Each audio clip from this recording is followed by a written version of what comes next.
प्राचीन भारतीय दर्शन, संस्कृति एवं समाज परंपरा का एक महत्वपूर्ण अंग है योग, जो कि संस्कृत के शब्द युज धातु से उत्पन्न हुआ है, जिसका तात्पर्य है जोड़ना यानी ध्यान केंद्रित करना।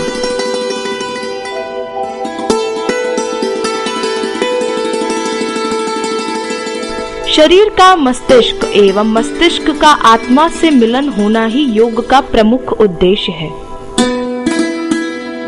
योग के माध्यम से हम अपने आंतरिक जीवन को संयमित व संतुलित कर सकते हैं।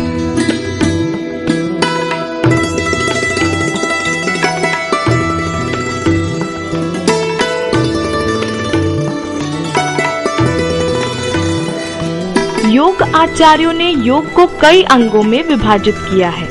ये अंग हैं यम, नियम, आसन, प्राणायाम, ध्यान व समाधि।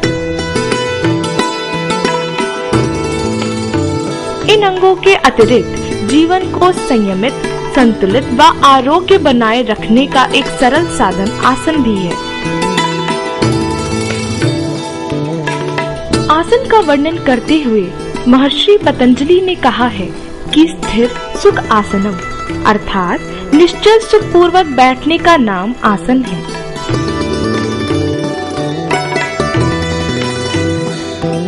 योग के विद्वानों में ऐसी मान्यता है कि योग आदि के प्रणेता भगवान शिव ने 84 लाख आसनों का वर्णन किया है। वहीं महर्षि घेरन ने कहा है कि संसार में जितने भी जीव जंतु हैं, उतने ही संख्या आसनों की भी है। जब हमारे शरीर में किसी प्रकार की अशुद्धि आ जाती है तो हम दवाइयों की तरफ भागते हैं और दवाइयाँ मस्तिष्क की नर्व टिश्यूज को सुन कर देती हैं और हमें संतोष हो जाता है कि हम क्योर्ड हो गए हैं। इस दवा से बीमारी कुछ समय के लिए छिप जाती है, लेकिन पूरी तरह से ठीक नहीं हो पाती और धीरे धीरे हमारे शरीर में अशुद्धियां जमा होने लगती हैं। इस प्रकार की अशुद्धियों के कारण मस्तिष्क की क्रियाशीलता मंद पड़ने लगती है, जिसकी वजह से याददाश्त पर भी प्रभाव पड़ता है और मनुष्य के जीवन में संदेह, चिंताएं और क्रोध की भावना घर कर लेती है। योग के नियमित अभ्यास से इन तमाम अशुद्धियों से छुटकारा पाया जा सकता है और अपनी शारीरिक और मानसिक दशा को सुधारकर जीवन चक्र को भी नियमित कर सकते हैं। योगा के नियमित अभ्यास से ही शरीर में तनाव, चेहरे पर चमक, मस्तिष्क में एकाग्रता व बुद्धिमत्ता आती है।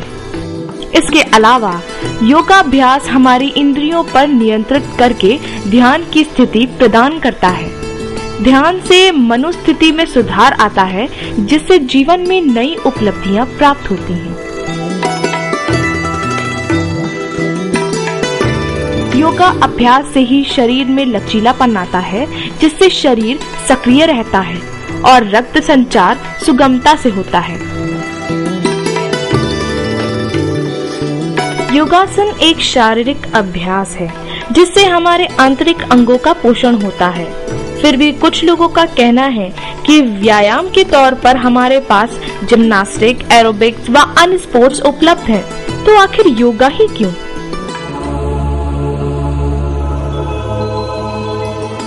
व्यायाम केवल हमारी मांसपेशियों पर प्रभाव डालकर शरीर में तनाव लाता है, परंतु आंतरिक अंगों पर इसका प्रभाव उतना नहीं होता जितना योगा से होता है। योगा हमारे शरीर के व्यर्थ पदार्थों को बाहर निकालकर ग्रंथियों को सक्रिय बनाता है, जो रोगों से लड़ने की प्रतिरोधक क्षमता को भी बढ़ाता है और शरीर को बीमारियों से मुक्त भी कराता है।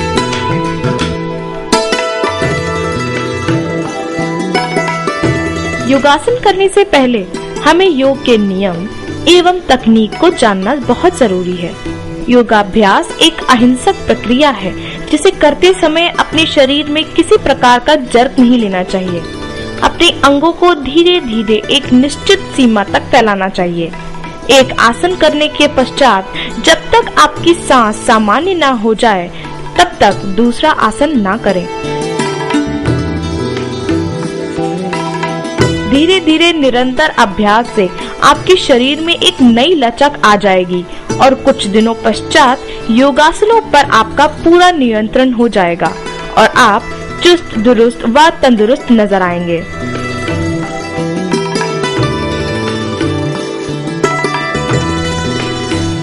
जिस प्रकार सोने को तपाकर सुनार उसकी अशुद्धियों को दूर कर देता है, उसी तरह योगासनों के द्वारा हमारे शरीर के सभी रोगों को खत्म किया जा सकता है। योगासन हमारे शरीर को लचीला ही नहीं बल्कि श्वसन तंत्र, पाचन तंत्र, तंत्रिका तंत्र को सुधारता भी है और इससे हमें मानसिक शक्ति के साथ साथ भावनात्मक स्थिरता भी प्राप्त होती है।